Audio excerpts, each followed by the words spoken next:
जय श्री कृष्ण। एक छोटा सा नींबू आपके लिए कई कमाल कर सकता है। नींबू का बहुत ही महत्व है तंत्र विद्या में और टोटकों के अंदर। नींबू को केतु का कारक ग्रह भी माना गया है। जो केतु जो ग्रह है उसका कारक भी नींबू को ही माना गया है। और केतु की भी तंत्र शास्त्र में बहुत बड़ा रोल है, उपयोगिता है। केतु तंत्र विद्या में बहुत काम आने वाली चीज है। जो ज्योतिष से जुड़े लोग हैं वह इस बात को समझते होंगे। तो नींबू के छोटे छोटे प्रयोग कर कर आप भी अपने जीवन में खुशहाली ला सकते हैं। अब क्या क्या करना है? तो पहले तो मेरा आपसे एक निवेदन है कि हम ज्योतिष से जुड़े हुए, न्यूमरोलॉजी से जुड़े हुए, वास्तु से जुड़े हुए और पूजा पाठ से जुड़े हुए वीडियो लेकर हमेशा आपके सामने उपस्थित होते रहते हैं। जैसे शिव पूजा कैसे करनी चाहिए, रक्षाबंधन कब मनानी चाहिए, अपने नाम में क्या परिवर्तन करें, अपने हाथ देखकर आप क्या जान सकते हैं, आपके किस पार्ट बॉडी के किस पार्ट पे तिल है तो वहाँ क्या इंडिकेशन देता है। तो यह सारे वीडियो हमारे चैनल पे उपस्थित हैं। इनको भी आप समय मिलने पर जरूर देखें। तो अब बात करते हैं कि नींबू के प्रयोग किस तरह से आपके जीवन में खुशहाली ला सकते हैं। अगर पति पत्नी में मनमुटाव है, थोड़ी बहुत अनबन हो रही है, तो एक काम करें, रात में शयन कक्ष के अंदर एक प्याले के अंदर एक नींबू के 2 पार्ट कर कर उसके अंदर रख दें और उसको ढक दें। रात को यह प्रयोग करें। रात को नींबू को पानी के अंदर, एक पात्र में जल के अंदर 2 टुकड़े करके रखना है और रोज ऐसा करना है कब तक करना है? कम से कम 1 महीने तक। तो ऐसा करने से आप यह देखेंगे कि आप दोनों के बीच में बेवजह के जो मनमुटाव होता है वह कम होना शुरू हो जाएगा। दूसरी बात, अगर आपको लगता है कि व्यापार में कुछ रफ्तार बेवजह से ही धीमी हो जाती है, या कोई आके ऐसा कह देता है कि आपका व्यापार तो बहुत ज़्यादा चल रहा है, बहुत ज़बरदस्त कर रहा है, और उसके बाद में आप व्यापार में रुकावट देखना शुरू कर देते हैं, तो आपको एक काम करना चाहिए, एक नींबू लेना चाहिए और आपके जो आपका व्यापारिक प्रतिष्ठान है उसकी जो सारी दीवारें हैं उसको वहाँ टच करवाना चाहिए। फिर उस नींबू के 4 पार्ट कर देने चाहिए और उन चारों पार्ट को चौराहे पर जाकर अलग अलग दिशाओं में फेंक देना चाहिए। और हो सके तो यह काम शनिवार के दिन करना चाहिए। आप यह काम करेंगे तो आप देखेंगे आपके व्यापार में जो गतिरोध आ रहे थे वह आने बंद हो जाएंगे। और हर शनिवार के दिन आप यह उपाय कर सकते हैं।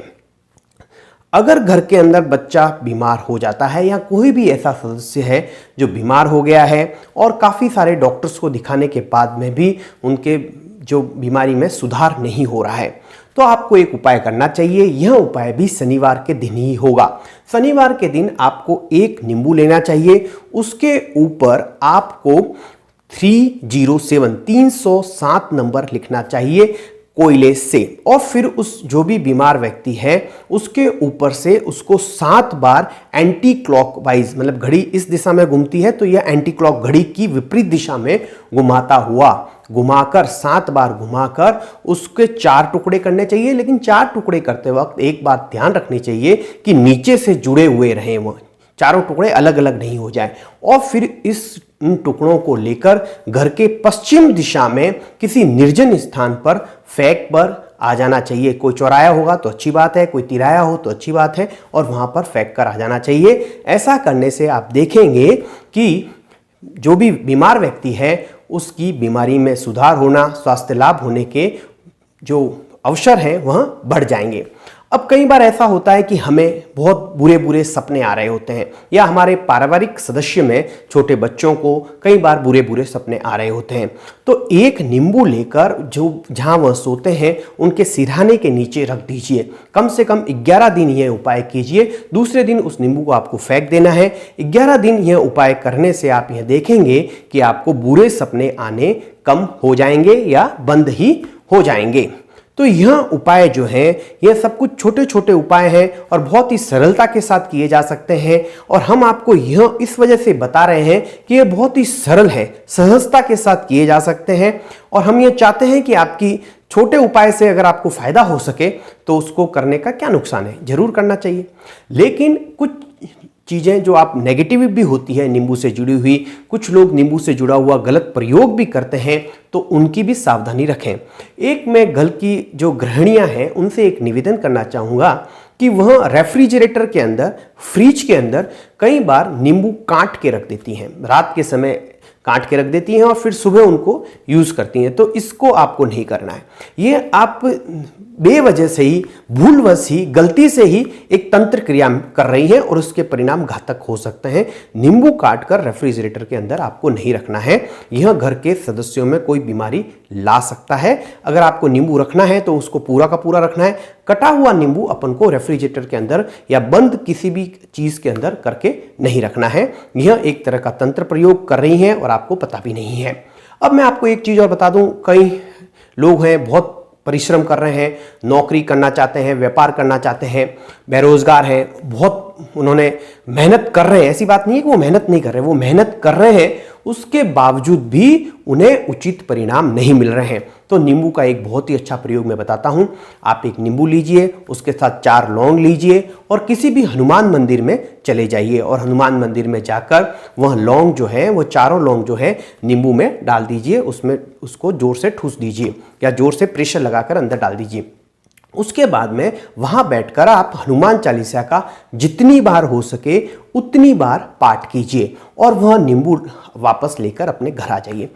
ऐसा करने से अगर आपकी किसी बाधा की वजह से आपकी प्रोग्रेस नहीं हो रही है, आपकी जो परिश्रम जो आप कर रहे हैं उसका आपको फल नहीं मिल रहा है, तो ऐसा करने से आपको उसका फल मिलना शुरू हो जाएगा।